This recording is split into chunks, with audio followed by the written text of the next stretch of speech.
Ben, c'est bizarre à intégrer ça. Et peut-être qu'il m'aime encore ou qu'il pense à moi des fois. C'est bizarre. Moi, c'est comme si d'un seul coup, voilà, il y avait une naissance de plus. Aujourd'hui, Nora veut retrouver celui qui lui a donné la vie. Alors, elle va partir sur les traces de ce passé qu'on lui a caché. Comme elle, nous sommes nombreux à nous construire à l'ombre d'un secret de famille. Nous sentons parfois qu'un secret se chuchote depuis longtemps, mais nous ne savons pas ce que c'est.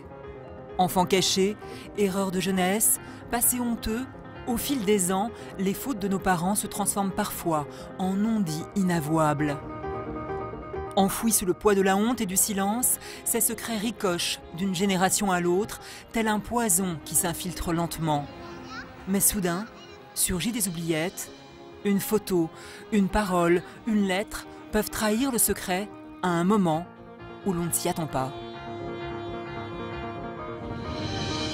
Pendant 1 an, nos caméras ont suivi la quête de 2 femmes courageuses, de 2 hommes déterminés qui veulent savoir ce qu'on leur a caché, quitte à se brûler les ailes. Quelle est l'histoire du destin brisé qui a donné vie à Nora?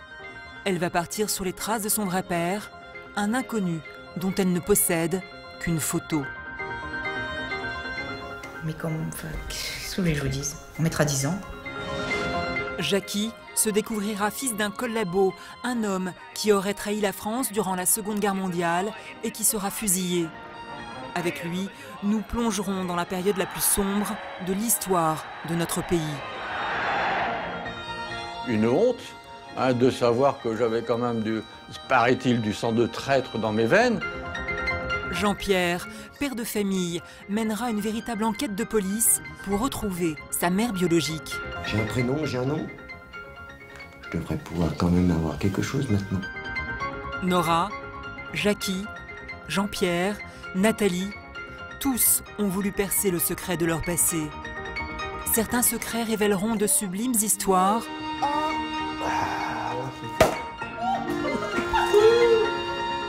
D'autres laisseront des blessures indélébiles. Je crois que toutes les vérités ne sont pas bonnes à dire.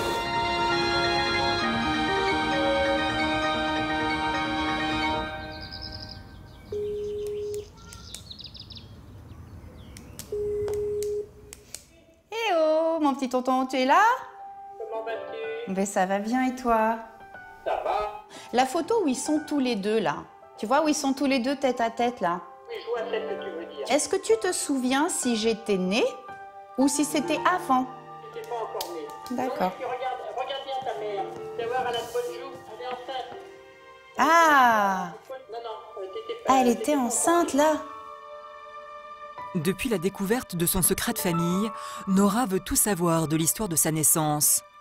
Jean-Claude, l'oncle de Nora, a connu son père biologique. Grâce à lui, elle apprend qu'il était algérien d'origine kabyle. Selon ses informations, il s'appelle Abdelawad Belkacem et serait rentré au pays peu après la naissance de Nora pour rejoindre sa famille. Apéro. Pardon. Régulièrement, Nora a un besoin irrépressible d'en parler avec Franck, son mari, et Lisa, sa belle-fille. Ça, c'est ma maman à 20 ans. Oh, ils sont beaux. Avec lui. On dirait Elvis. Carrément. beau gosse, C'est rock'n'roll. Mais clairement. C'est rigolo de se rendre compte qu'il y a des secrets de famille qui peuvent rester aussi longtemps enfouis. Parce que jusqu'à l'âge de 20 ans, moi, j'ai rien vu. Alors que mon père, il avait 9 frères et sœurs. On allait tous les week-ends chez eux. Tous savaient. Donc voilà. Et puis j'ai Nora a longuement réfléchi. Ses parents sont aujourd'hui décédés et elle voudrait partir sur les traces de ce père, même si cela inquiète Franck, son mari. J'ai une crainte de ce qui peut arriver. Est-ce que ça ne va pas chambouler ma famille? Des gens que je ne connais pas, qui peut-être par ce lien affectif, ce lien de sang en l'occurrence,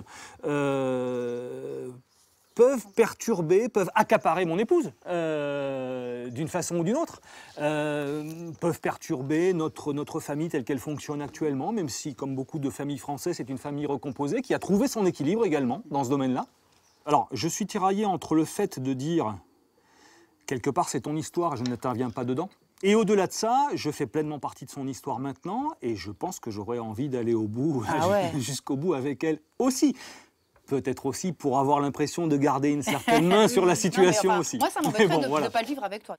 Mais moi, je suis étonné par une chose, c'est que, ne serait-ce que par ton prénom, il a forcément eu une influence évidente sur le choix de ton prénom. Je veux dire, parce que Nora, quand on voit ta sœur et ton frère Sylvie et Olivier, Nora, il y a forcément une grosse différence. Eh ben, tu vois, je m'étais... Alors, il y aurait... Enfin, je pense la semaine dernière ou quoi que ce soit, je me serais même pas posé la question, puisque maman m'a toujours dit que ce prénom, elle l'avait choisi par rapport à un feuilleton qu'elle regardait à l'époque, dont elle était fan de l'héroïne. Et effectivement, il existe ce feuilleton, j'ai recherché. Franck craint que ce secret de famille soit une boîte de Pandore et que Nora soit déçue par ce qu'elle pourrait découvrir. Quelques jours plus tard, à quelques kilomètres de la ville de Sète, Nora passe comme chaque année des vacances avec sa sœur, son frère et leurs enfants. Leur rendez-vous est incontournable. Nora est plus que jamais déterminée à se lancer dans les traces du passé mystérieux qui entoure sa naissance. Mais elle est angoissée. Dans quelques minutes, elle va annoncer à toute sa famille sa volonté de retrouver son père biologique. J'ai peur de ce que ma famille pourra penser. On va discuter de ça, j'ai peur de les déranger. C'est comme ça, je peux rien y faire. Vous tremblez ? Son oncle Jean-Claude, celui qui a donné la photo à Nora, est venu la soutenir. Sylvie, sa sœur, et Olivier, son frère, sont au courant pour les origines de sa naissance. Comme elle, ils ont toujours pensé que son vrai père l'avait abandonnée sans la connaître. Pour la première fois, Nora leur présente cette photo qui a tout changé. Donc il t'a tenu dans ses bras. Merci Olivier. Moi j'étais persuadée que cet homme ne m'avait jamais connue. Ouais. Maman ne m'avait jamais rien dit de plus. Mais là t'as plus de 6 mois Nora. Ouais. Voilà, moi je suis restée sur le fait que cet homme-là, manifestement à un moment ou à un autre, il me tient dans ses bras. Donc ça veut dire qu'il a assumé le fait qu'il était père. Donc c'est pas quelqu'un qui s'est barré parce que sa gonzesse était enceinte et qu'il voulait pas assumer. Il a assumé le fait qu'il voulait être père, mais la vie a fait qu'on lui en a pas laissé la possibilité. Maman était amoureuse de lui. Oui, bah j'imagine, mais... Maman m'a toujours dit, la première fois que j'ai eu un homme dans ma vie, je suis tombée enceinte. Ça je le sais, mais avant qu'elle me dise quoi que ce soit. Hein. Donc moi aujourd'hui, je me retrouve avec aucune culpabilité, hein, c'est pas mon problème, c'est leur histoire. Mais par contre, j'ai un devoir, s'il est toujours vivant, de lui dire que je suis vraiment désolée pour lui. D'accord. Mais il n'y a pas de... C'est super dur, hein, je suis super émue, mais c'est pas grave. Mais pas que vous le sentiez comme une trahison ou quoi que ce soit. C'est juste que j'ai un compte à rendre. Nora a besoin de la bénédiction de son frère et de sa sœur pour partir à sa recherche. Mais ils ont encore quelques questions à poser. C'est qui a pris cette photo? C'est moi. C'est tonton. Bon, toi, tu l'as connu, toi? Oui, moi voilà. je l'ai connu. Qu'est-ce que vous voudriez savoir d'autre sur lui? L'oncle de Nora est aussi le photographe officiel de la famille, celui par qui le secret a éclaté. Moi, je voudrais savoir une chose, Jean-Claude. Oui.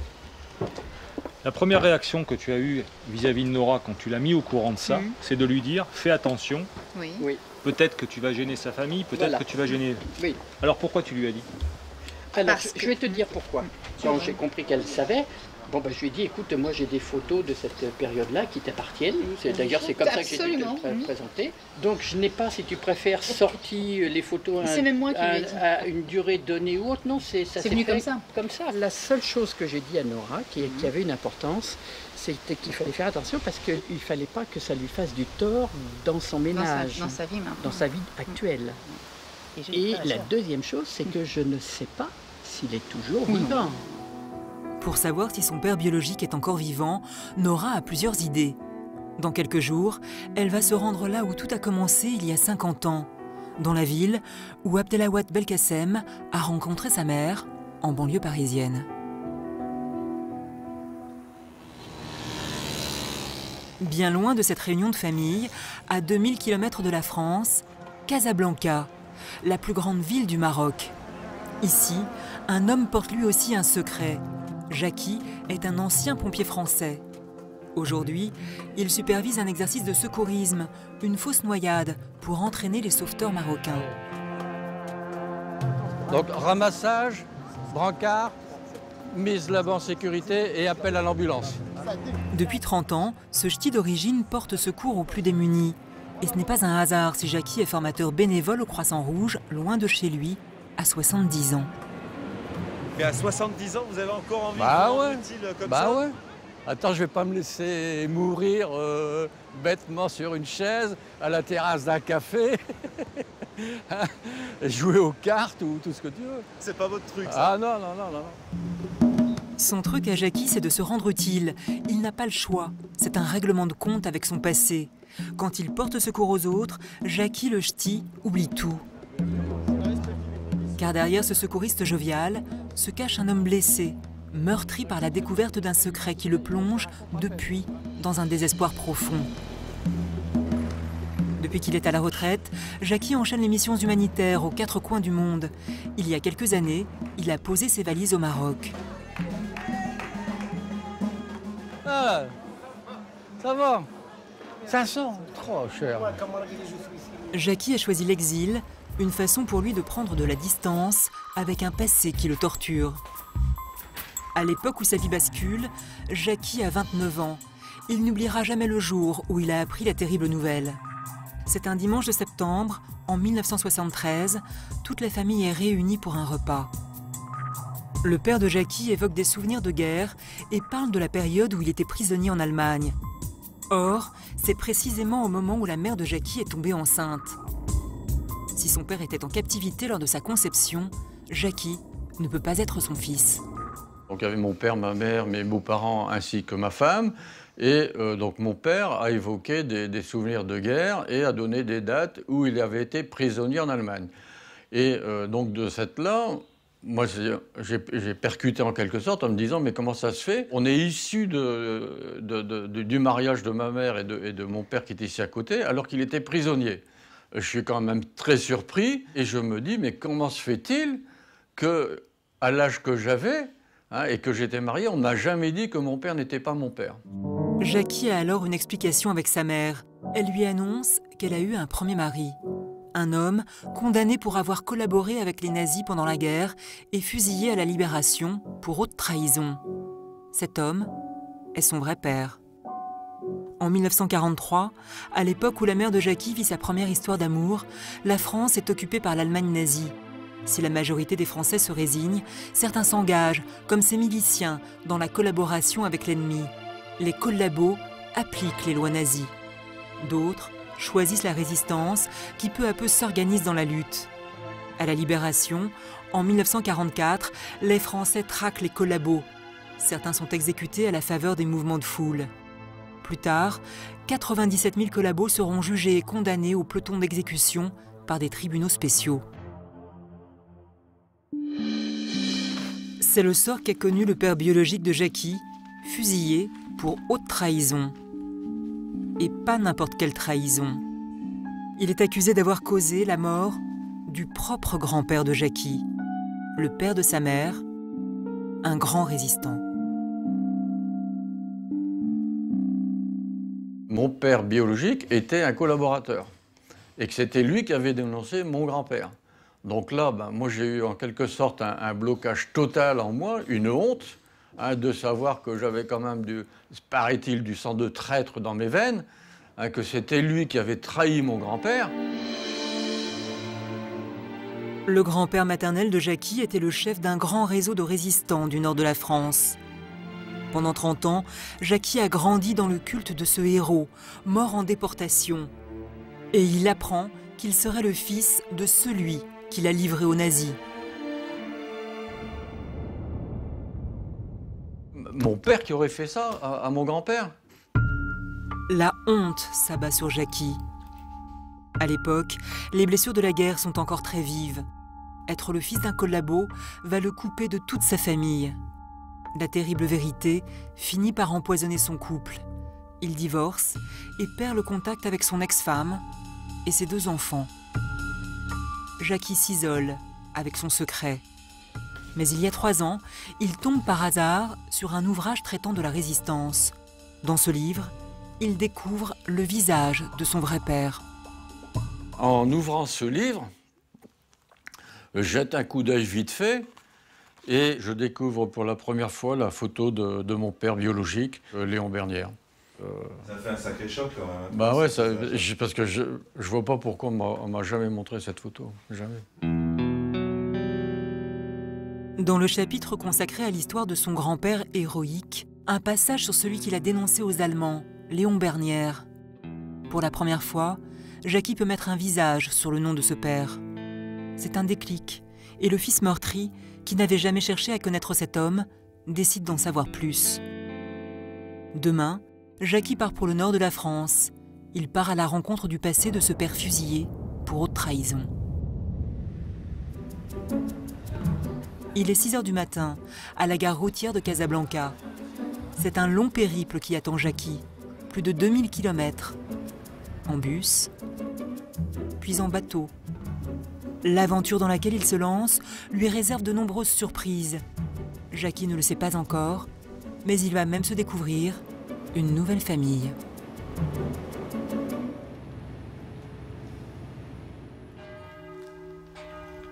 Dans le petit village de Saint-Paul-de-Varax, près de Bourg-en-Bresse, un autre homme est lui aussi rongé par un mensonge du passé. Jean-Pierre est vendeur dans un magasin de mobilier. Il a toujours vécu dans ce village. Avec sa femme Dominique, ils ont acheté cette maison qu'ils retapent avec leurs 2 garçons, Gillian, 14 ans, et Christopher, 22 ans. En apparence, tout va bien. Mais le secret de Jean-Pierre est un bémol à leur bonheur. Enfant de la DAS, Jean-Pierre est adopté à l'âge de 3 ans par une famille du village. Ses parents adoptifs ont déjà 3 enfants, mais ils souhaitent agrandir la famille. Jean-Pierre devient le petit dernier de la fratrie. C'est le seul garçon. Il est aimé, choyé par ses parents et ses sœurs. L'enfant grandit dans le secret de ses origines, car sa mère adoptive a été formelle. Elle impose la loi du silence à son clan. Personne ne doit dire à Jean-Pierre qu'il est un enfant adopté. Le secret sera gardé pendant plus de 30 ans. C'est Dominique, sa femme, qui va sans le savoir briser le pacte caché établi par la mère de Jean-Pierre. C'était il y a 20 ans. À l'époque, elle venait de rencontrer son futur mari. Dominique avait entendu dire par des amis qu'il était un enfant de la DAS. Je savais que sa mère n'était pas sa mère, quoi. Enfin, c'était sa mère d'adoption. Et je l'ai su donc par des copains qui m'ont dit, moi ça m'a pas dérangé, donc je lui ai posé la question au début, parce que je savais pas qu'il était pas au courant. Je lui ai dit, non, t'as été adopté, t'es de quelle origine? Donc il a posé la question à sa mère, et sa mère, elle lui a dit que c'était pas vrai, qu'il fallait pas écouter les gens, que c'était son fils. Elle lui a même montré sa césarienne pour montrer qu'il sortait d'elle, de son ventre, que c'était le sien. On m'a demandé de me taire, on m'a dit, faut surtout pas le dire, donc j'ai rien dit non plus. Dominique n'insiste pas. La mère de Jean-Pierre est catégorique et sa famille déterminée à taire la vérité. Quant à Jean-Pierre, à l'époque, il n'est pas prêt à l'entendre. Mais les années passent et il commence à se poser des questions. Avec son type méditerranéen, il ne ressemble ni à ses sœurs ni à ses parents. 2 ans plus tard, enceinte de leur premier enfant, Dominique décide de rompre une nouvelle fois le secret. Elle va donner la vie et a besoin d'être rassurée sur les origines de son bébé. Je me posais des questions. Est-ce que mon bébé allait naître noir? Ça me dérangeait pas du tout. Moi, je savais qu'il était à moi. Mais Jean-Pierre, il allait me prendre comment? Il allait me dire, dis où il vient, ce bébé, il est pas à moi. J'avais une trouille dingue. Au bout d'un moment, je dis, t'as été adopté, il n'y a pas de honte. Et là, il a pris la voiture, il est parti directement chez Madame Bricole, pas chez sa mère, chez Madame Bricole. Madame Bricole, c'était la nourrice de Jean-Pierre lorsqu'il était enfant. C'est vers cette femme, en qui il a toute confiance, que le jeune homme se tourne pour connaître la vérité. Après 30 ans de silence, elle lui confirme les faits. Il a bien été adopté. En quelques secondes, la vie de Jean-Pierre bascule. C'était plus qu'un choc. C'était. T'en as voulu à ta mère? J'en ai voulu à ma mère, j'en ai voulu à la terre entière, en fait. Je sais pas comment expliquer, c'est. J'avais établi quelque chose, j'avais établi ma vie sur des mensonges, en fait. J'avais commencé ma vie sur des mensonges et toute cette partie-là, elle n'existe plus. Après ce choc, Jean-Pierre veut en savoir plus sur ses origines. Il découvre qu'il a été abandonné. Sa mère biologique a accouché sous X, une loi permettant aux mamans ne souhaitant pas garder leur enfant de leur donner naissance anonymement. Le bébé est ensuite placé ou adopté. Jean-Pierre apprend qu'il peut récupérer le dossier de sa naissance auprès des services de l'aide sociale à l'enfance. Il se rend au conseil général de son département où on lui remet ces quelques pages. Avec ce précieux document, il espère reconstituer son histoire. Alors ça, c'est le dossier que j'ai été récupéré à la DOS pour savoir un petit peu si je pouvais obtenir le nom de ma mère, mais apparemment, ça a tout été bien effacé. Il y a le nom de ma mère, de mon père. Ce document contient de précieuses informations notées par un officier d'état civil consciencieux. Jean-Pierre découvre le prénom de sa mère. Son nom de famille a été dissimulé sous du scotch blanc pour préserver l'anonymat. Mère, donc le reste a été barré. Résidait à, ça a été barré. Est âgé de 15 ans. Sa mère est décédée en décembre à la suite d'un accident de la route. La famille compte enfants. La jeune fille a caché sa grossesse pendant les premiers mois. A toujours dit qu'elle abandonnerait son enfant. Le fait de savoir que ma mère avait 15 ans, je comprends pourquoi j'étais abandonné. Donc je lui pardonne un peu de m'avoir abandonné, parce qu'elle a 15 ans et demi pour pouvoir m'élever. Mais je lui en veux aussi de ne pas pouvoir la retrouver, pas pouvoir la connaître.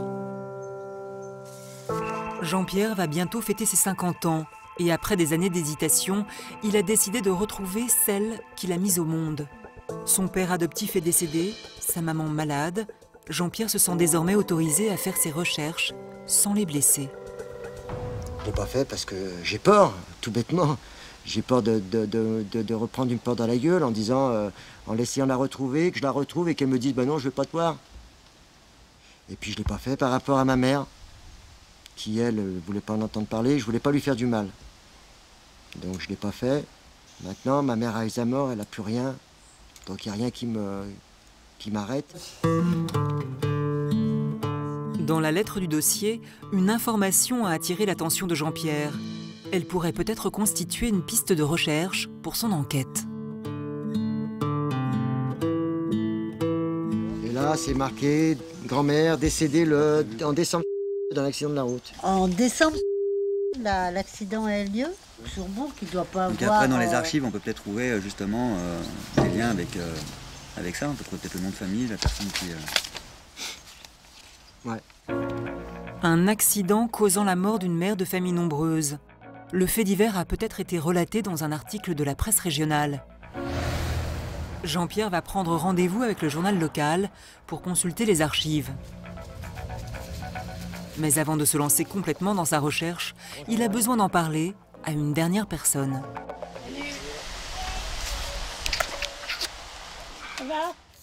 Madame Bricole, la nourrice de la famille d'accueil où le petit Jean-Pierre a été placé à la naissance. C'est elle qui l'a élevé jusqu'à son adoption à l'âge de 3 ans.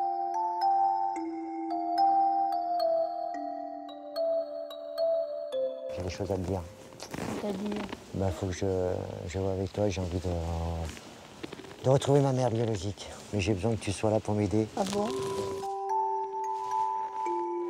Madame Bricole a toujours su pour le secret de Jean-Pierre. Pourtant, pendant toutes ces années, elle ne lui a rien dit. Regarde. C'est un mensonge qu'on lui a fait. On ne devrait pas faire ça. Sa maman n'a jamais voulu qu'on lui dise. On s'est disputé pour ça. Elle me disait, si tu veux absolument lui dire, moi, il ne viendra plus chez toi. Quoi. Il m'avait fait un peu de chantage. Là. Alors j'avais arrêté, bien sûr, mais elle prétendait que personne ne pouvait le savoir. Madame Bricole connaît bien Jean-Pierre. Elle sait que le poids de ce secret l'a rendu fragile. Alors, la recherche de cette mère biologique l'inquiète. Moi, j'ai peur qu'elle le repousse. C'est ce qui me fait souci, moi. Qu'il vienne troubler sa vie actuelle. Je voudrais pas qu'il lui fasse du mal non plus. Ouais, j'ai pensé à ça. J'ai pensé, mais est-ce que le jeu... Est-ce que le jeu en vaut pas la chandelle? Ça sera fait. Tu crois que je peux faire une croix dessus? Non. En disant, bah, si elle me dit non, bah, ça sera non, et puis j'aurais fait une croix dessus, mais j'aurais essayé quelque chose. Mais j'ai besoin de le savoir, franchement, j'ai besoin. Et après, je le regretterai toute ma vie, de ne pas avoir fait la démarche. Je sais ce que je vais faire. Madame Bricole est d'accord. Cette fois, Jean-Pierre ne peut plus reculer. À presque 50 ans, l'enfant abandonné peut enfin commencer ses recherches.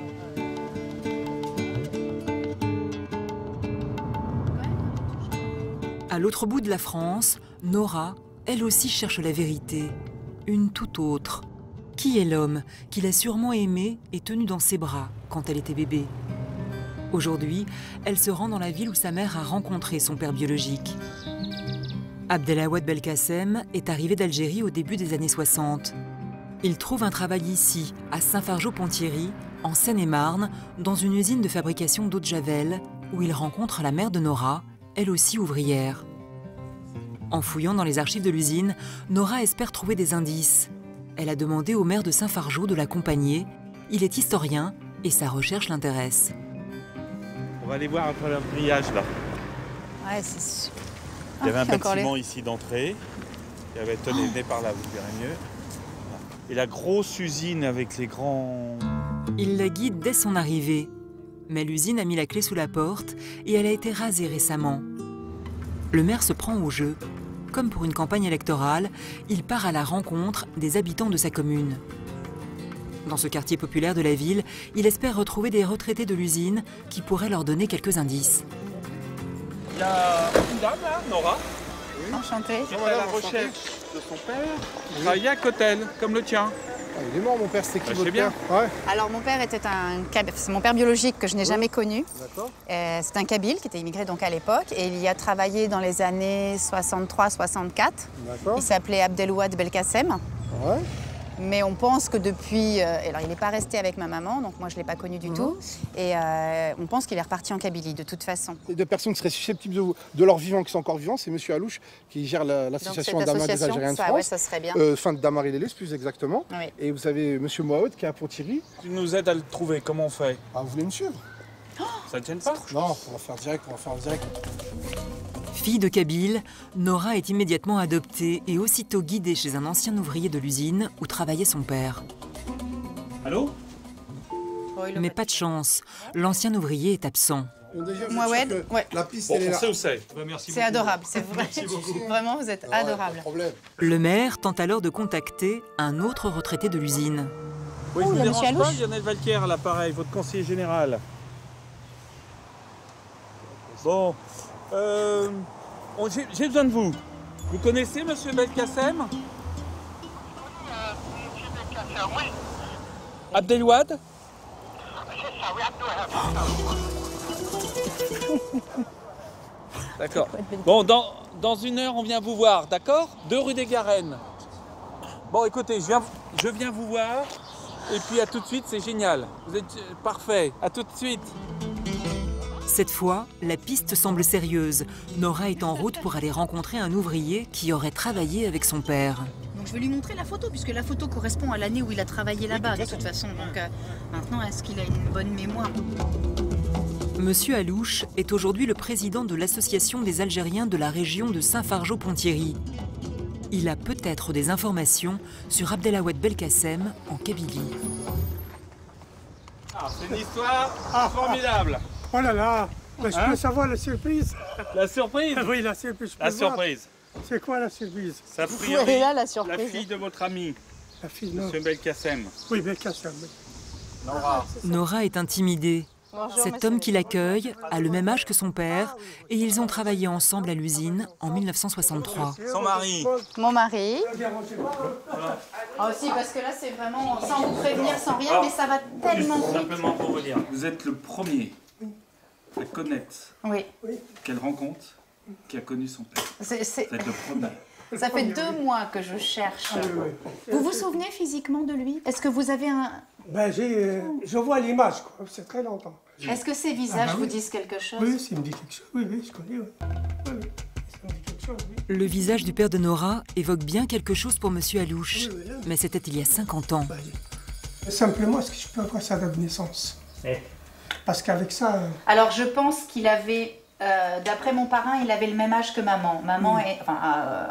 Maman est née en juillet 44, donc je pense qu'il est né en 44, 43, on va dire entre 42 et 45. Quoi. Monsieur Alouche a ses entrées au consulat d'Algérie. Il promet à Nora d'effectuer des recherches. Mais cela risque d'être long, car dans les années 60, il n'y avait pas de fichier informatique.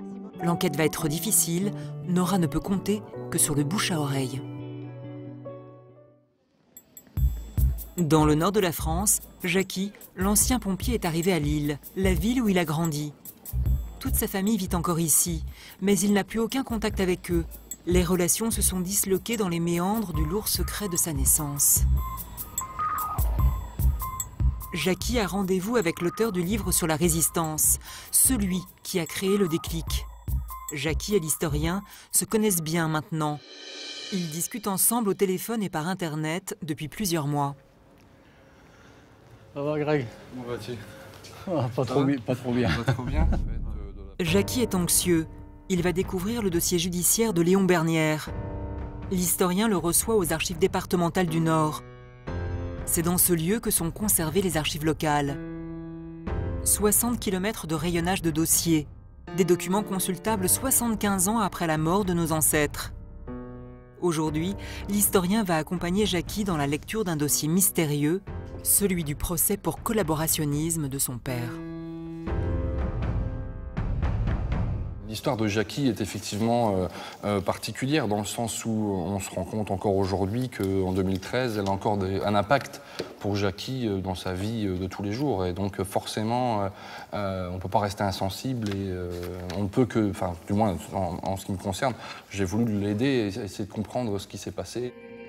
Pour comprendre ce qui s'est passé et y voir plus clair dans son histoire, Jackie dispose de comptes rendus d'audience, de lettres de son entourage, de listes de témoins, du relevé de ses déplacements. Il y a même des photos personnelles de ce père mystérieux.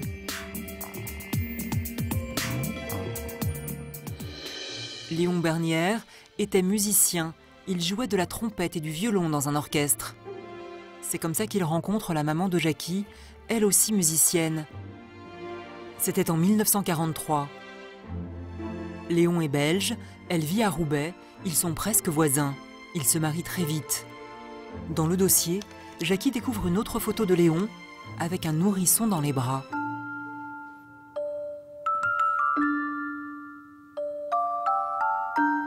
Bon, ben là ça doit être moi. Hein. Ça, c'est sûr. Jackie se reconnaît dans les bras de ce père artiste. Mais au fil du dossier, le portrait de Léon Bernière s'assombrit. Des témoignages de résistants le décrivent comme un agent infiltré d'une branche de la Gestapo. L'historien souhaite montrer un autre document à Jackie. Une lettre écrite de la main de sa maman, dans laquelle elle fait une révélation surprenante sur la vie de son mari. Rédigé. Ici, on a une pièce du 26 avril 1946 où épouse Bernière. Témoigne que Bernière était actuellement mariée avec une Belge qu'il avait épousée avant moi. Donc là, elle a appris pendant la procédure qu'il était déjà marié en Belgique. Léon Bernière, le père de Jackie, avait une double vie et à l'époque, sa maman n'en savait rien. Une deuxième famille, belge, installée à quelques dizaines de kilomètres de Lille. L'historien a effectué quelques recherches et il a découvert qu'un enfant était né de ce mariage. Il annonce à Jackie l'existence d'un demi-frère qui vit encore en Belgique. Jackie va essayer de le rencontrer.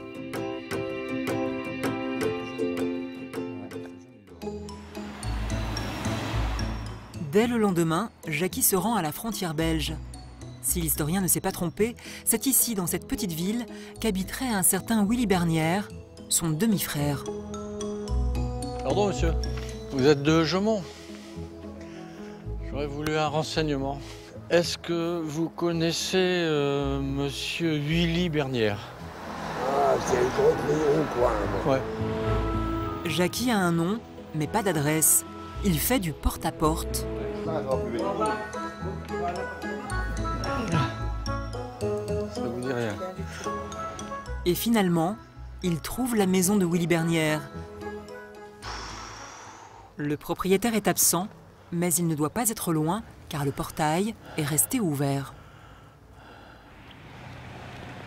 Alors que Jackie laisse une trace de son passage, une voiture vient se garer sur le trottoir d'en face. L'homme qui en sort a une soixantaine d'années. Il ne ressemble en rien à Jackie.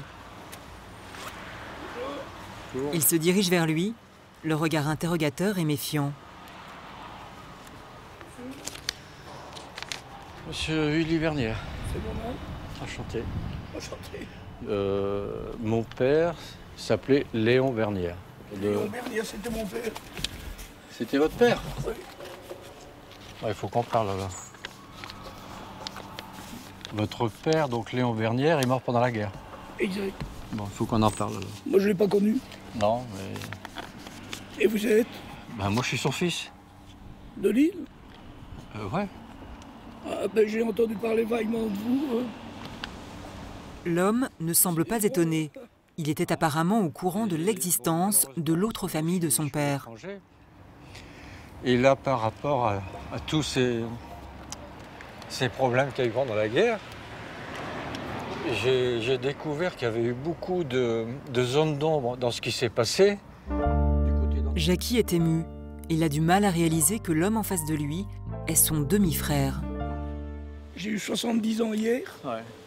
Ah ouais? Ouais. Bah, moi j'ai 69. Le choc est immense. La joie aussi. Les deux hommes se parlent comme s'ils avaient grandi ensemble. Pour la première fois, ils vont partager l'histoire de ce père qu'ils ne connaissent ni l'un ni l'autre. C'est par ici, voilà ma mère. Ça, c'était la femme, donc, forcément, de Léon. Ah ouais. Il sort de Et vous à côté? J'ai une mère magnifique, merveilleuse. Elle ne m'a jamais rien dit, je n'ai jamais posé de questions.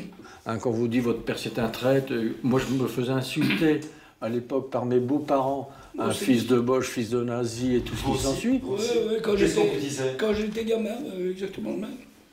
Ben, je voulais arrêter qu'on m'harcèle avec ça, quoi. Je suis rentré au para à l'âge de 17 ans. Je me suis pratiquement engagé. Je voulais tout effacer et j'ai pris une force terrible. On va se battre ensemble parce que maintenant je veux savoir le fond des choses et pourquoi on nous l'a enlevé. Ouais, c'est ah ça. non, Non, j'irai jusqu'au bout. C'est tout. Maintenant on va y aller à fond. À fond. Et ma femme va être sûrement contente. Excusez-moi, mais là, j'ai les boules. Comme une évidence, Willy et Jackie se sont tout de suite reconnus. Des retrouvailles magiques pour les deux hommes. Désormais, c'est ensemble qu'ils vont tenter d'en savoir plus sur le passé de leur père.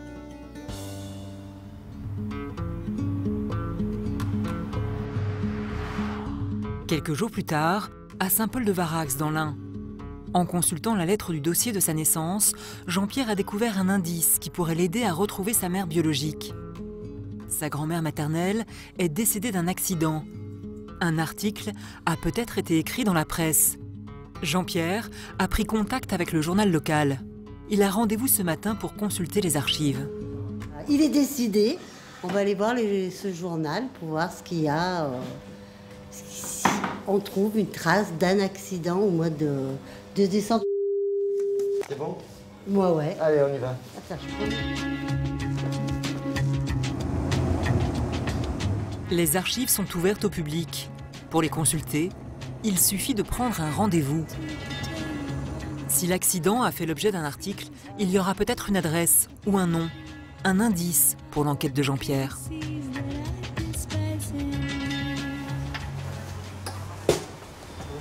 Bonjour madame. Bonjour, madame, monsieur.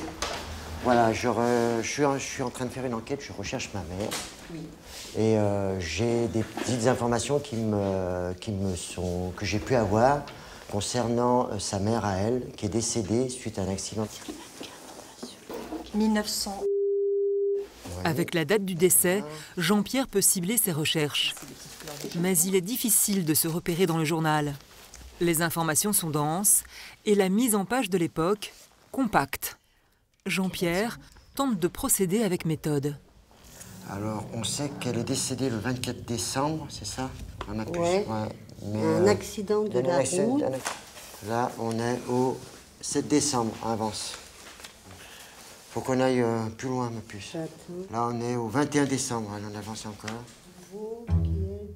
Au bout de quelques pages, un titre d'article attire son attention dans la rubrique « Carnet de deuil ». Tiens, regarde. De quoi? De quoi chose? Samedi soir, 22, un tragique accident a causé la mort de Madame âgée de 40 ans. Mais regarde, la malheureuse mère de l'enfant. Ah. Tuée sur le coup. Enfin, j'ai trouvé quelque chose, oui, effectivement. J'ai trouvé un accident de voiture. À ce que j'ai d'elle, et le nom a été une consonance un peu italienne. Âgée de 40 ans. Ça peut être une piste, un démarrage de piste là-dessus. Dans l'article, un nom, sûrement le nom de jeune fille de sa vraie mère. Jean-Pierre a eu beaucoup de chance. Chercher l'identité d'une personne ayant accouché sous X est souvent compliqué. J'ai un prénom, j'ai un nom. Je devrais pouvoir quand même avoir quelque chose maintenant. Avec ce nom, Jean-Pierre a une piste de recherche très sérieuse. Un nom qui lui ouvrira peut-être les portes du secret de ses origines. Un mariage heureux, elle est aujourd'hui devenue mère célibataire. Sans travail, Nathalie élève seule ses 4 enfants. 2 garçons de 15 et 17 ans et 2 filles, âgées de 9 et 20 ans pour l'aîné. Bon, allez, petit-déj, tu veux quoi? Il y a un an, la famille de Nathalie a volé en éclats. À l'époque, elle vit avec son mari, un artisan, autour d'une tribu en apparence paisible. La maman n'oubliera jamais le moment où sa petite fille, qui avait 7 ans, lui révèle l'impensable, des attouchements intimes de son père. Elle me disait, il me fait mal au ventre, il me mord les jambes, il me mord le ventre. C'était quelque chose pour elle d'ambigu. Elle n'arrivait pas à formuler exactement par des mots, puisque c'est pas évident pour un enfant de dire ce que son papa lui fait réellement. Nathalie est sidérée. Elle se pose des questions, elle doute même de la parole de son enfant, mais au fond d'elle, elle a la conviction que sa petite fille dit la vérité. Il n'existe aucune statistique, mais on estime qu'en France aujourd'hui, dans une classe de 24 élèves, un enfant serait victime d'inceste. Je suis passée à côté de quelque chose que j'ai pas vu que j'ai pas compris quand elle me disait je veux plus rester toute seule avec papa, ou quand je m'en allais, c'était toujours des crises. J'ai du mal. C'est dur. Je pensais pas qu'un jour, voilà. Anéantie, Nathalie porte plainte contre le père de ses 4 enfants, l'homme qu'elle croit connaître depuis 26 ans. Une enquête est ouverte. Au cours du procès, le père déclare qu'il ne se souvient de rien, parle d'amnésie. Au terme d'une longue audience, finalement, il plaide coupable. Il est condamné à 4 ans de prison, dont 3 avec sursis, pour atteinte sexuelle sur mineurs avec ascendant. Aujourd'hui, le couple est en instance de divorce et le père n'a plus le droit de voir ses enfants.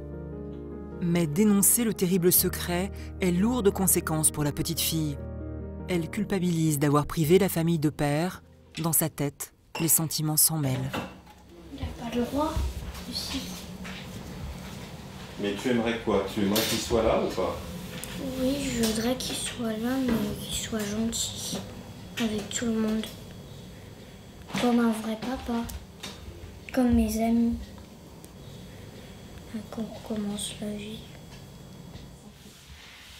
Comme de nombreuses victimes d'inceste, la petite fille aime son père.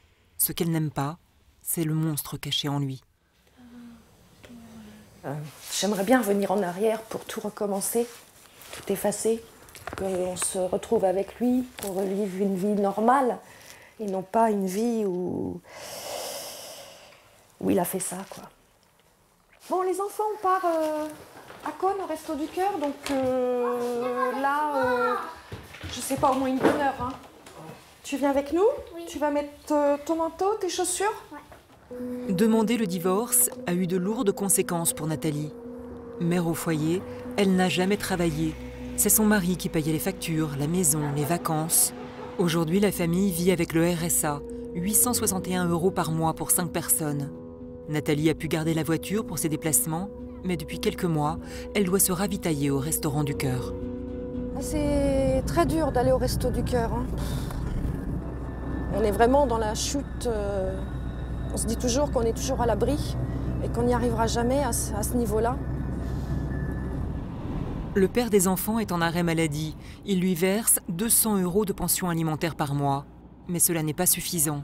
Avec ses faibles revenus, Nathalie remplit les conditions d'admission au Resto du Cœur. Allez, je prends les petits sacs. Munie de sacs vides, la petite famille est devenue une habituée des lieux. Désormais, ici, tout le monde les connaît. Allez, on y va. Maman, le sac. Oui, tu en veux? On va passer par là. Oui. Donc, 3 F4, 2 boîtes de choucroute. Tu vas prendre les petits gâteaux. Allez, choisis les gâteaux. Prends les gâteaux. 3 boîtes de gâteaux. Le ravitaillement au Resto du Cœur permet à Nathalie d'économiser près de 200 € par mois. Depuis l'explosion du secret, sa vie s'est transformée en combat quotidien et la maman est souvent au bord des larmes. Au Resto du Cœur, Nathalie ne fait pas seulement ses courses, elle trouve aussi une écoute. Ce qui est formidable, c'est qu'elle a pu s'ouvrir, en parler, je pense. Hein, c'est pas toujours facile hein, quand on arrive, qu'on a un passé comme ça. Et puis là, vous allez revenir. C'est déjà beaucoup. C'est déjà beaucoup d'être soutenu et d'être aidé. Au revoir. À la semaine prochaine. Allez, on y va qu'on se trompe pas de voiture. Hein. À force de se battre, il y a des moments où voilà, on ne peut pas se retenir, on ne peut pas ne pas pleurer. Voilà, même devant les enfants, j'évite de le faire parce que je ne veux pas qu'ils me voient dans cet état-là, qu'ils culpabilisent parce que j'en suis arrivée là, je pleure parce que a parlé. Non, mais il y a des moments où ça sort tout seul, quoi. Ouais. Quand l'auteur de l'inceste est le père des enfants, la mère devient le pilier central de la famille. Désormais, les enfants de Nathalie ne peuvent plus compter que sur elle. Face à l'inceste, de nombreuses mères de famille redoutent pourtant d'aller jusqu'au procès. L'inceste est un tabou puissant dans notre société. Seuls 30% des victimes osent porter plainte. Bonjour maître. On y va? Oui. Pour Nathalie, cette décision fut difficile à prendre. En découvrant le cauchemar de sa petite fille il y a 2 ans, Nathalie a voulu qu'elle se sente entendue et protégée. La maman a engagé une avocate. Elle veut aujourd'hui une indemnité pour son enfant. Ces démarches concrètes sont déterminantes pour les victimes d'abus.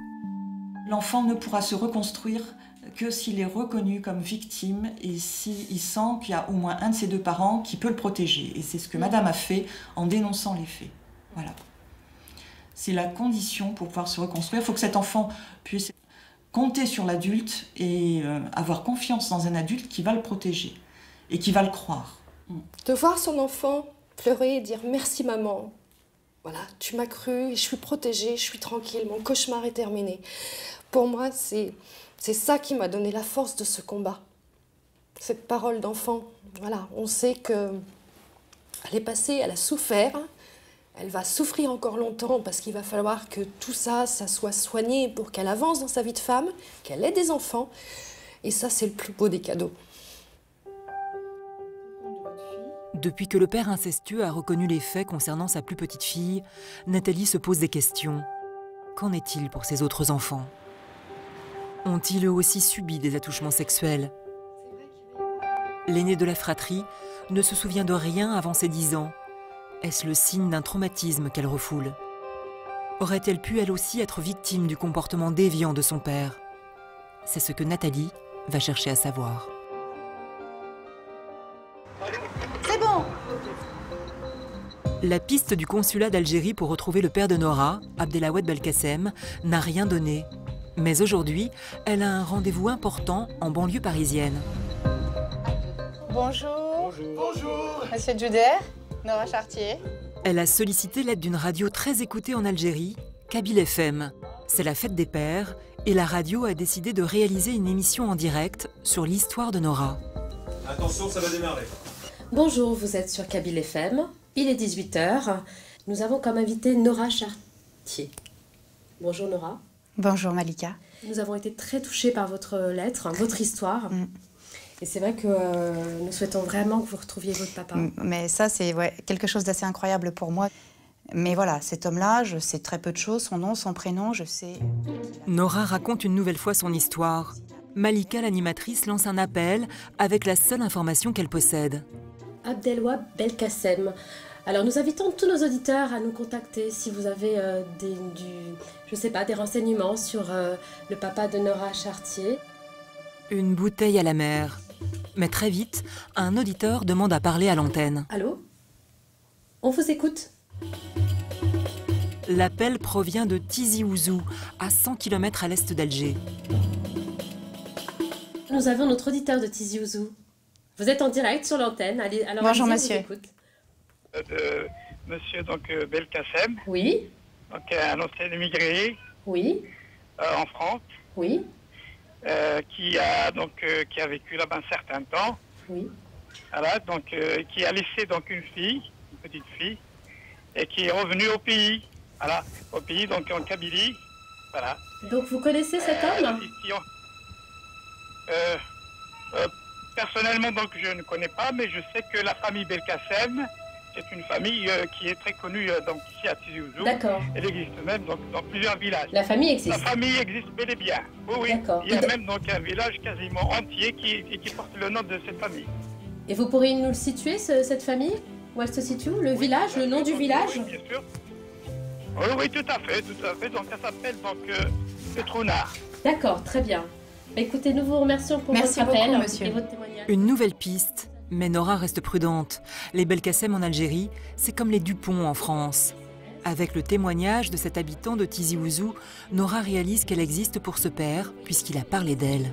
Si c'est bien de la bonne personne que l'on parle, ce qui me rassure énormément, c'est que là-bas, il y a un monsieur Belkacem qui est connu pour avoir vécu en France et laissé une petite fille.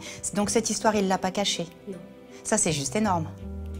Même s'il était promis à une autre, même s'il s'est marié, qu'il a des enfants, ce que je lui souhaite quand même, parce qu'il ait une vie heureuse et pleine de joie, mais vraiment, que ça ait pu se savoir là-bas, ça déjà, c'est énorme. Je trouve ça vraiment, vraiment extraordinaire. Merci beaucoup, c'est très gentil. Merci à vous. Merci. C'est bon.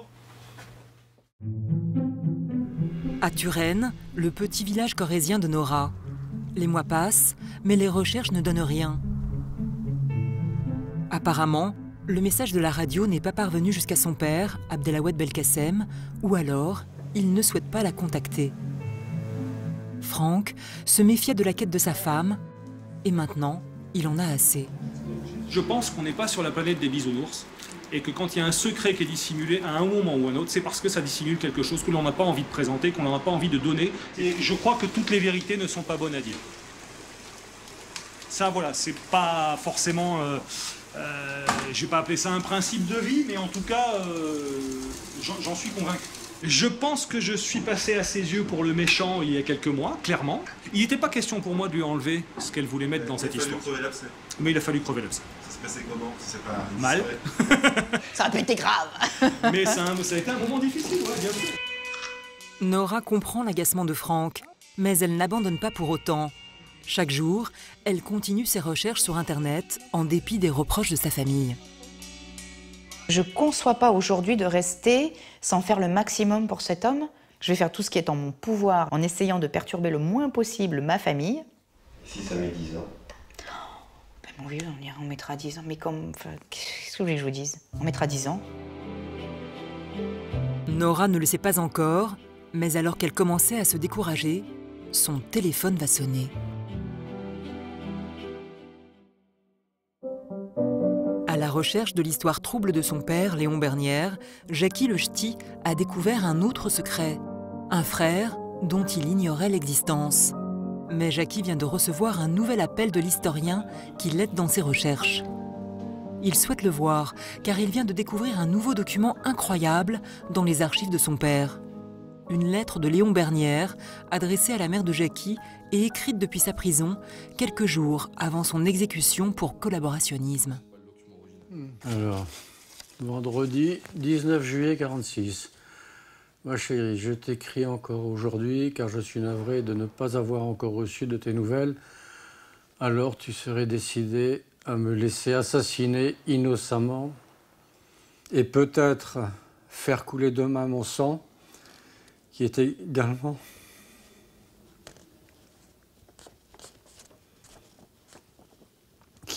celui de tes enfants.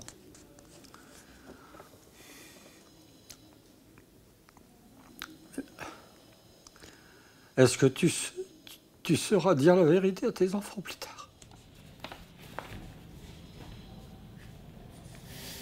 Jackie est bouleversée par les mots de Léon Bernière. L'homme clame son innocence. À quelques jours de l'exécution, il l'appelle à l'aide. Vrai ou faux, cela jette le trouble chez Jackie. À l'époque, sa mère ne soutient pas son époux. Selon elle, c'est un collabo qui a trahi. Mais c'est un autre aspect de la lettre qui retient l'attention de l'historien. Une terrible accusation. Léon Bernière prétend que sa femme aurait eu une relation intime avec un soldat nazi. Il y a plus d'une personne qui t'a vu à l'œuvre avec un Boche, ce que tu avais récolté de ce salaud. Est-ce que le fruit de cette union c'est pas un enfant? C'est un enfant. Ouais, voilà. Et cet enfant, c'est peut-être Jackie. La terre s'écroule une nouvelle fois sous ses pieds.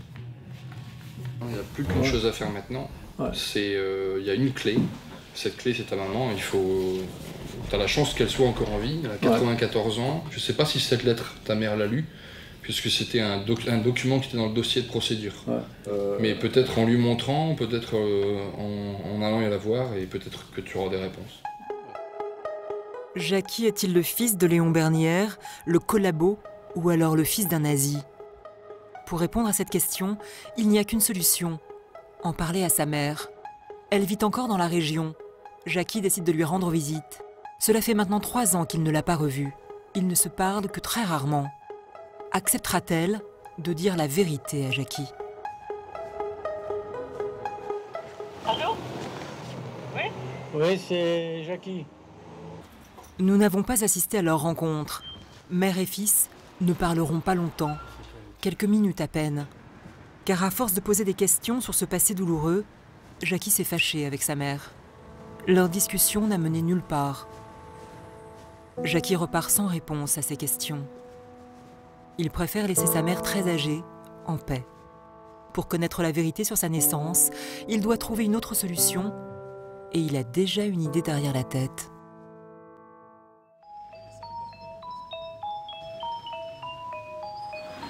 Près de Bourg-en-Bresse, chez Jean-Pierre et Dominique. Quelques mois ont passé depuis la découverte d'un nom dans les archives du journal local qui pourrait le conduire à sa mère. Ce matin, Jean-Pierre est stressé. Il n'a pas bien dormi car dans quelques heures, il s'apprête à faire un voyage qui va peut-être changer sa vie. Hier soir, j'étais naze. J'étais vraiment naze. On aurait dit que j'avais fait un marathon. J'étais épuisé. Je me suis endormi tout de suite. Puis, mais j'ai quand même pas mal brassé. J'ai quand même... J'ai cogité un petit peu. Je me suis fait un petit peu de 2-3 films. Grâce aux réseaux sociaux, Jean-Pierre est entré en contact avec une personne portant le nom de la femme trouvée dans les archives. Elle lui a donné une adresse qui pourrait bien être celle de sa mère biologique. Tendu, je suis impatient, je sais pas, je suis vraiment bouleversé d'arriver jusque-là déjà. Et puis, voilà, je suis naze. Dans sa tête, les sentiments se bousculent. L'adresse, donnée par le correspondant des réseaux sociaux, situe la mère biologique à 30 km de la gare. Cette mère, qui n'a jamais connu son fils, acceptera-t-elle de lui ouvrir sa porte? S'agit-il de la bonne personne?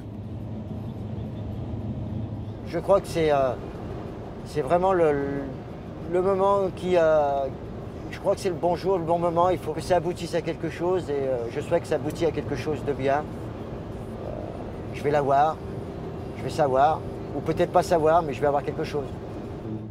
Comment se présenter à cette mère qui va découvrir, 50 ans plus tard, l'enfant qu'elle a dû abandonner?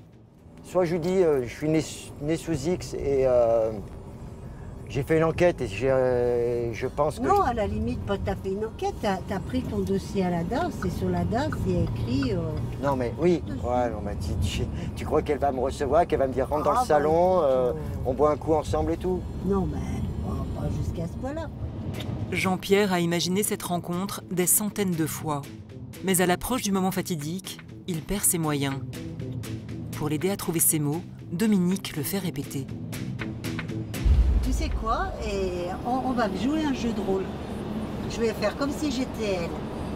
T'arrives, toc toc toc, je vais t'ouvrir. Tu ouvres la porte? Ouais, tu ouvres la porte. Bonjour. Bonjour, je m'appelle Jean-Pierre. Ça fait 50 ans maintenant que je suis à la recherche de la femme qui m'a... Non, en fait, c'est pas bien. Bonjour, je m'appelle Jean-Pierre, je suis... Respire à bon coup, tu souffles et allez, vas-y. Bonjour, je m'appelle Jean-Pierre, je suis né le 2 octobre 63 à Bourg-en-Bresse. Donc, non, plus ça va, plus je bredouille. Donc je m'imagine bien en arrivant devant elle, pas pouvoir lui dire quelque chose. Et ne me connaissant pas, je voudrais quand même que la porte reste un petit peu ouverte le temps que je puisse m'expliquer. Ça va être le moment le plus dur. Ouais. Je prends des couches, je prends des bouffées de chaleur. Bah oui, c'est normal. Comme quoi. Putain. S'il ne s'est pas trompé, Jean-Pierre est à présent à quelques mètres de la maison de sa mère biologique.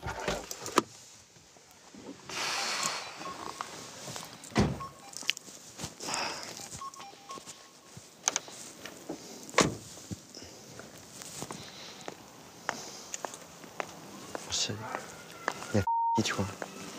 Il y a une sonnette alors. Eh ben, ça. Sur la boîte aux lettres, le même prénom que dans la lettre du dossier.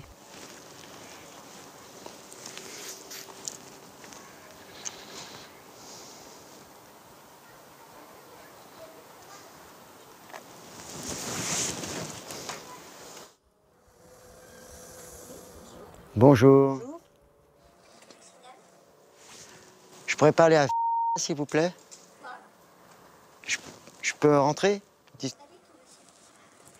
De loin, c'est difficile à parler avec vous. Je me prénomme Jean-Pierre. Je suis né le 2 octobre 63 à Bourg-en-Bresse. Et ça fait 50 ans que je recherche ma mère biologique. Oui, et j'ai fait une enquête. Oui. Et ça m'emmène jusque chez vous. Mais vous n'avez rien à faire chez moi, monsieur, dame. Je voulais juste vous rencontrer. Voilà. Donc, vous n'avez rien à faire ici. Je voulais juste discuter avec vous. Non, mais de toute façon, vous n'avez rien à faire ici. Vous voulez pas discuter? Vous voulez pas discuter? Je veux pas rentrer chez vous, je veux rien faire, je veux juste discuter avec vous. Non. Vous partez de suite, la cérémonie là, c'est terminé.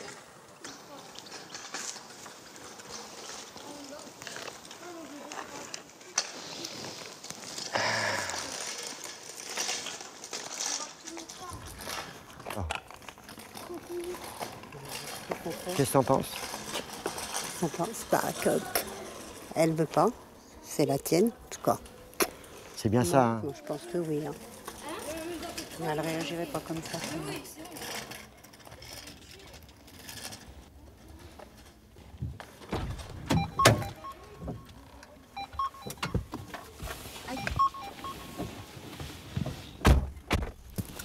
Pour moi, c'est elle.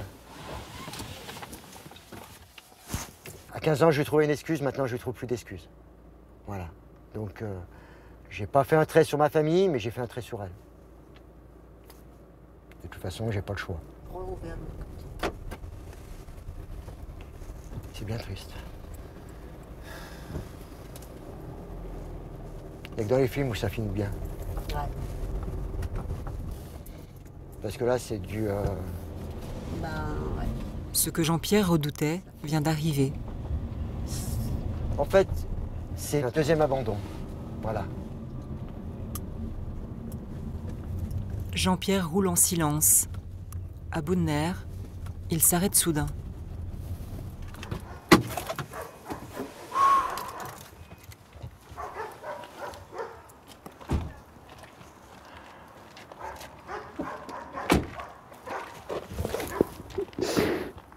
Le rejet de sa mère biologique est tombé comme une guillotine, brutale. Mais les secrets de famille ont toujours une raison d'être. Et parfois, ils ne doivent pas être découverts pour ne pas déranger une vie entière passée à les enfouir.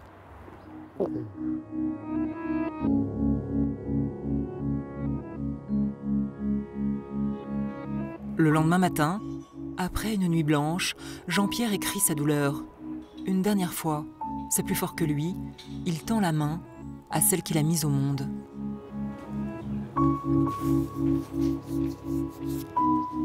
Cher, c'est le cœur rempli de chagrin que je vous écris cette lettre.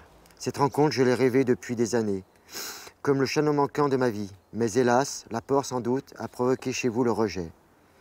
Mais hier, le dimanche 22 septembre 2013, a été un choc, un cauchemar pour moi. Je l'ai vécu comme un deuxième abandon, que cette fois j'aurais du mal à accepter, à digérer. Si toutefois vous souhaitez prendre contact avec moi, voici mes coordonnées.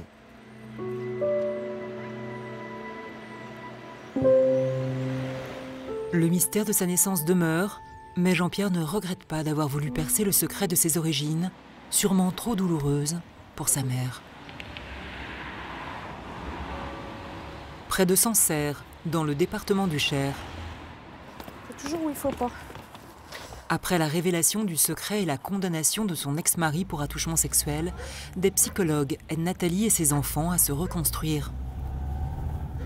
Le fait de se libérer chez les psys tous, ça nous permet de ne pas avoir à confier nos problèmes les uns aux autres. D'avoir une aide extérieure, c'est important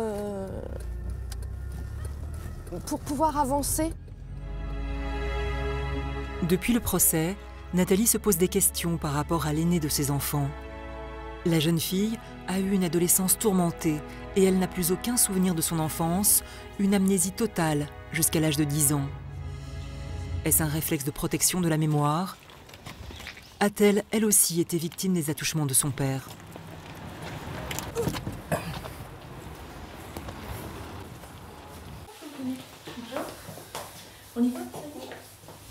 Tous les 15 jours, l'aîné de la fratrie consulte une psychologue pratiquant l'hypnothérapie, une branche de la science de l'inconscient. Comment ça va? Ça va très bien. Depuis la dernière séance. Avec Dominique Joannet, la jeune fille part à la recherche de sa mémoire et de ses souvenirs d'enfance. Des souvenirs enfouis dans ce qu'on appelle l'amnésie traumatique, un réflexe de protection de l'inconscient qui peut se déclencher lors d'un choc émotionnel. Pour débloquer cette amnésie et tenter de ramener les souvenirs à la surface, la thérapeute va utiliser la technique de l'hypnose. L'hypnose peut permettre de retrouver des souvenirs, heureux ou malheureux, à partir du moment où, je dirais, c'est bon pour la personne.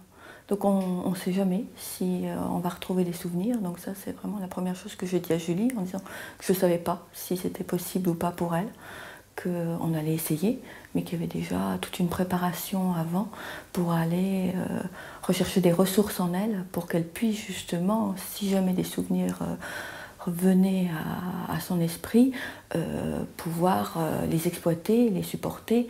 Et le but, c'était d'aller mieux. Tu peux fermer les yeux, comme tu as l'habitude de le faire. Et puis tu peux prendre une grande respiration et te concentrer sur cette respiration. Te concentrer sur l'air qui rentre, l'air qui sort. La jeune femme est installée confortablement, une musique zen l'accompagne. Avec une voix douce et lancinante, la thérapeute provoque un état de semi-conscience. Maintenant, on va aller à la recherche d'un souvenir dans ton passé. Ce souvenir de Julie, qui a moins de 10 ans. Prends tout ton temps. Oui. Pour raviver les souvenirs du passé, l'une des méthodes utilisées par la thérapeute est celle des petites madeleines. Autrement dit, le fait de réactiver la mémoire par un ou des souvenirs à forte charge émotionnelle. Où tu es, par exemple. C'est Noël. C'est Noël. Qu'est-ce que tu ressens à ce moment-là? Mes parents sont heureux. Tes parents sont heureux? Il y a qui comme personne autour de toi? Mon grand-père, mes parents, et ma grand-mère. Quand quand tu te sentiras prête, tu pourras ouvrir les yeux et revenir ici. Et maintenant, avec moi. Avec moi. Voilà.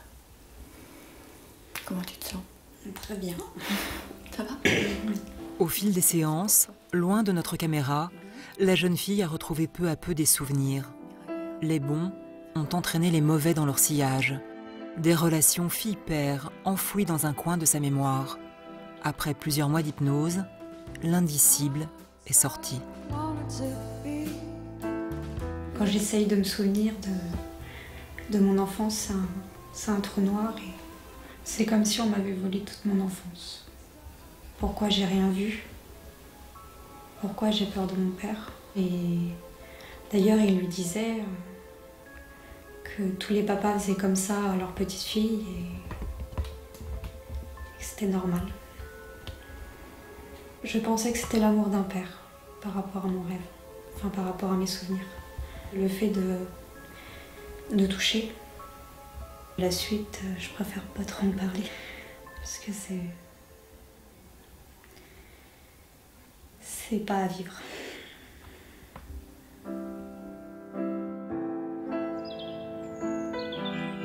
Rompre le silence d'une enfance brisée. Dire et être entendu sont les premières étapes du processus de guérison. Le temps de la reconstruction sera long pour les deux sœurs et leurs frères. Mais Nathalie et ses enfants sont déterminés à guérir cette blessure et à se réconcilier avec la vie.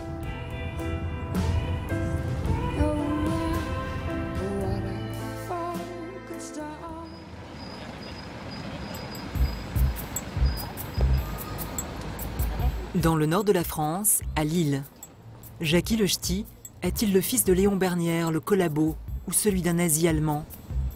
Il y a une solution pour répondre à cette question. Faire un test ADN avec son potentiel demi-frère et unique soutien, Willy. Ces tests sont interdits en France, mais des laboratoires étrangers en proposent à moindre coût, 200 € sur Internet. Jacky a donné rendez-vous à Willy et Nadine, son épouse, à Lille. Comment ça va? Ça va toi? Ça va, grand frère? Et toi? Bah ouais, c'est mon grand frère. Jacky aime se convaincre que Willy est bien son frère, mais seuls les tests pourront le confirmer. La joyeuse troupe s'installe dans un restaurant. Dans le sac de Jacky, le kit ADN qu'il vient de recevoir. Donc c'est très simple à faire. J'ai reçu tout le dossier. Bon, ça c'est la lettre qui va avec. Dedans, il y a un bâtonnet. Dans cette pochette se trouvent des cotons-tiges. Ils sont destinés à recueillir de la peau morte sur l'intérieur des joues. Mettre son nom, prénom. Bonne santé. Pour être bien sûr de faire les choses comme il faut, Jacky et Willy frottent très consciencieusement sous le regard attendri de Nadine. Puis, ils remettent les cotons-tiges dans leur enveloppe. Reste à les envoyer au laboratoire par la poste. Les résultats reviendront par courrier. Willy est optimiste, Jacky un peu stressé. Nous, on est déjà convaincus, hein. Pas de problème. Beaucoup de similitudes, un peu de ressemblance. Ouais. Lui, il est grand, mais ça, il en peut rien, il était mal fait. Moi, je suis beau. Et si tu venais à apprendre que ce test prouve que ce n'est pas ton demi-frère, quelle réaction tu aurais? Je resterai en contact. Ça changerait rien, je pense. Parce que ça changerait rien. Non, franchement, non. Non, il est bienvenu. Il est bienvenu. N'est-ce pas, monsieur Jacky? Ouais. Mais tu serais déçu parce que d'un autre côté... je ne pense même pas. Bah, tu pensais avoir retrouvé vraiment quelqu'un de ta famille et que tu apprendrais que... Ce serait ton frère de cœur. Ouais, voilà. Ouais. Mais de toute façon, quoi qu'il arrive, il n'y a pas de souci. Il reste dans la famille. Il est rentré par la grande porte. Ça sera toujours mon beau-frère. Voilà. Qu'est-ce que disait Willy? Il est rentré par la grande porte et il y restera. Mais moi, j'ai pas de doute. Pour moi, c'est le frère de Willy. J'ai pas envie qu'il se quitte. Ouais, deux fois. Une chose est certaine, des liens très forts unissent désormais les deux hommes. Les résultats de leur filiation arriveront dans 15 jours.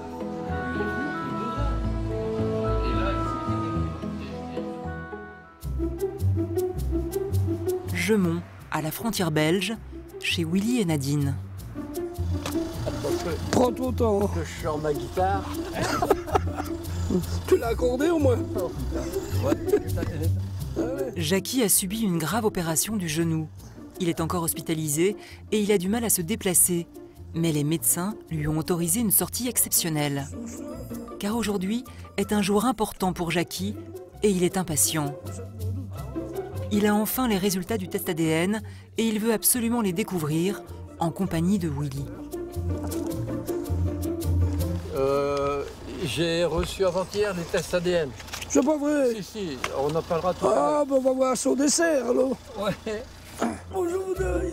La fille de Willy a tenu elle aussi à être présente pour ce moment familial si particulier. Ben tonton, il est là. On va voir tonton. Bonjour tonton.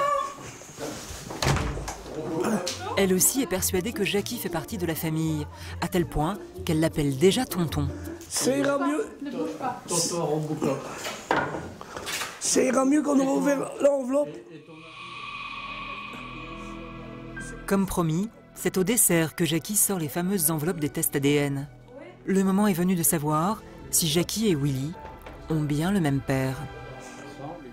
On va savoir tout sur notre vie. Le résultat de ces fameux tests.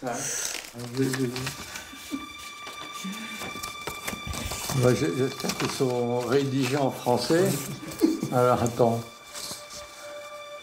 Commence alors pour les deux hommes la lecture d'un texte scientifique incompréhensible. Mais Willy est déjà arrivé aux conclusions. Numéro 1 et le donneur de l'échantillon numéro 2. Moi j'étais directement à la ferme. Nous sommes à 99 et 98. Attends. Jackie fait la sourde oreille. Imperturbable. Il veut être sûr et découvrir le résultat final de ses propres yeux. Alors, conclusion. C'est le même. Les résultats obtenus sont compatibles avec le fait que le donneur de l'échantillon apparenté par bon, hein. paternel, lignage paternel avec probabilité 99-98. Ben ouais. Champagne. Champagne. Un souci de moi. Un souci de moi pour mon cœur. Un souci de moi pour mon cœur. Hein? Donc là, tu vois, maintenant, on sait que c'est bien vieille. J'ai jamais eu de doute. Hein? Vous me faites craquer dans le beaucoup, mais là, je suis à Gesse. Comment tu te sens, Jackie? Bah, moi, je me sens... libéré. Ouais, libéré. Hein, ou moi, je sais que je n'ai pas du sang de nazi dans les veines, hein, déjà. Et puis, libéré d'avoir trouvé une famille hein, qui, elle, dans l'ensemble, est unie. Hein. Désormais, Jackie a une nouvelle famille. Bien vivante, ouais. En partant à la recherche du passé de son père, Jackie n'a peut-être pas fait la paix avec son histoire honteuse, mais sa quête a débouché sur une belle rencontre. 3, 2, 1... Un frère pour Jackie et un projet commun, tenter de faire innocenter leur père. On peut ? De messages en coup de fil, à force de détermination, Nora approche de son but. 3 mois après l'émission de Radio Kabyle, elle a reçu un appel concernant la recherche de son père, Abdelawad Belkacem. T'as mis le son à fond, hein? J'ai mis le son, à fond. Un certain Idir la contacte grâce à l'émission de radio. Il pense avoir retrouvé la piste de son père, qui vit toujours vers Tizi Ouzou. Nora a encore du mal à y croire, et pourtant, 1 an après la découverte du secret, elle a retrouvé son père. Il y a un cousin de mon père, donc biologique, qui a lu ce message et qui m'a contactée. Et il m'explique donc toute l'histoire, effectivement, avec votre papa, on vivait en France, il a travaillé chez Cotel, une usine qui produisait des produits désinfectants. Il habitait dans un foyer Sonacotra à Damary-Lélis auparavant. Après, il a effectivement rencontré votre maman. Ils ont vécu ensemble un petit peu. Et effectivement, avec son grand frère a insisté pour qu'il retourne en France. Mais enfin, tout collait, quoi. C'était exactement la même histoire. Et il m'envoie une photo. Et alors, une photo de lui dans les années 70, 75. Donc, il avait la moustache en plus, des choses comme ça, mais vraiment, ça collait. Et ce que j'ai fait, c'est que cette photo, je l'ai transmise tout de suite à mon parrain. Et lui, il m'a dit, bingo, c'est lui. C'est lui. Il n'y a pas de problème, c'est exactement son style. Et donc, Idir, il l'a contacté. Ah, il dit, oui, tu vas avoir une surprise. Et Belkacem, il dit, mais une bonne surprise, j'espère. Ah, il dit, je crois que oui. Il dit, tu vas voir Nora.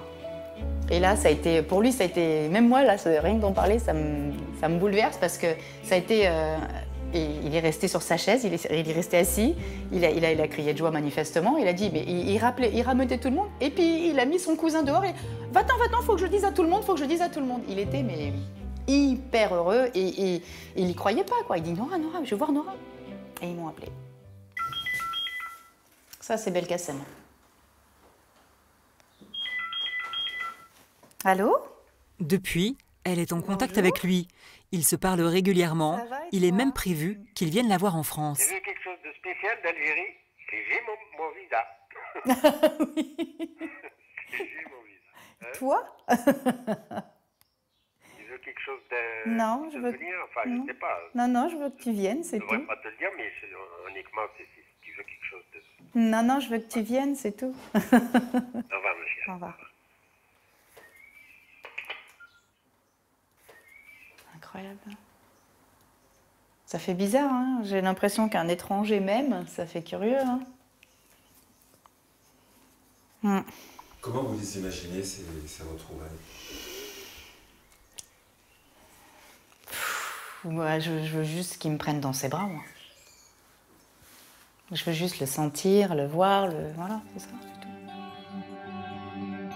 Abdelawad Belkacem a obtenu un visa pour la France.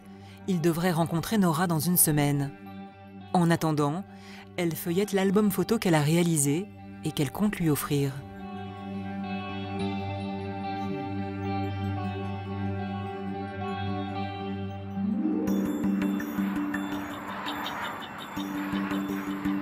Aéroport de Saint-Exupéry, près de Lyon. Abdelawad Belkacem, le père de Nora, se trouve dans cet avion en provenance d'Alger. Nora est venue seule pour ses retrouvailles. Après 47 ans de séparation, elle est nerveuse.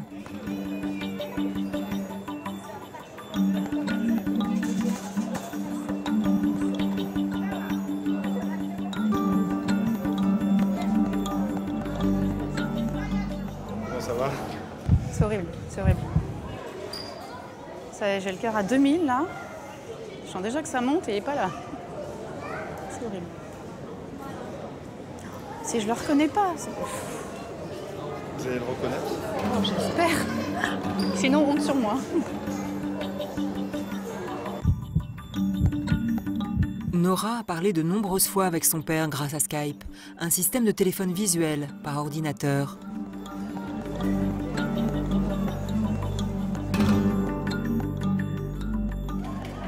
Vous avez perdu vos lunettes. L'avion s'est pratiquement vidé quand Nora reconnaît son père parmi les passagers.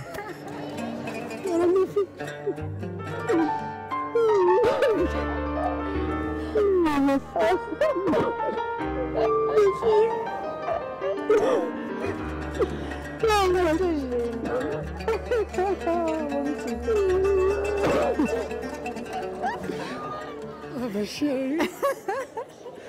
Oh, enfin, je peux te sentir. Enfin, T'es là. Tu vois ça, toi? Tu es venu. Les pas ça. Oh mon Dieu, quel bonheur. Quel bonheur.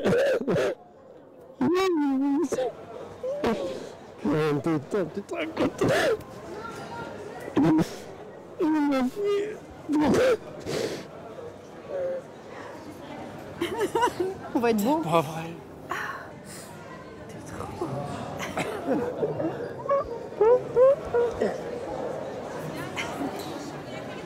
Oh là là, c'est bien. Tu es né pour moi aujourd'hui.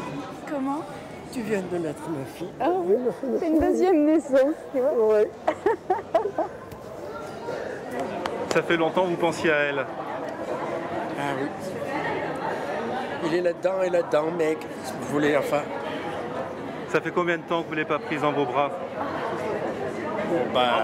Depuis 1967. Hein? Oui, 47 ans. 1967, vous vous rendez compte? Bon, parce que je ne m'attendais jamais à la revoir, étant donné qu'il ne prend pas mon nom. Ça.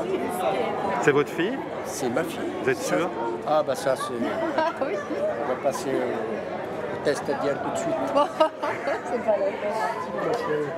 Vous le sentez que c'est votre fille? Vous savez, monsieur, ça c'est naturel.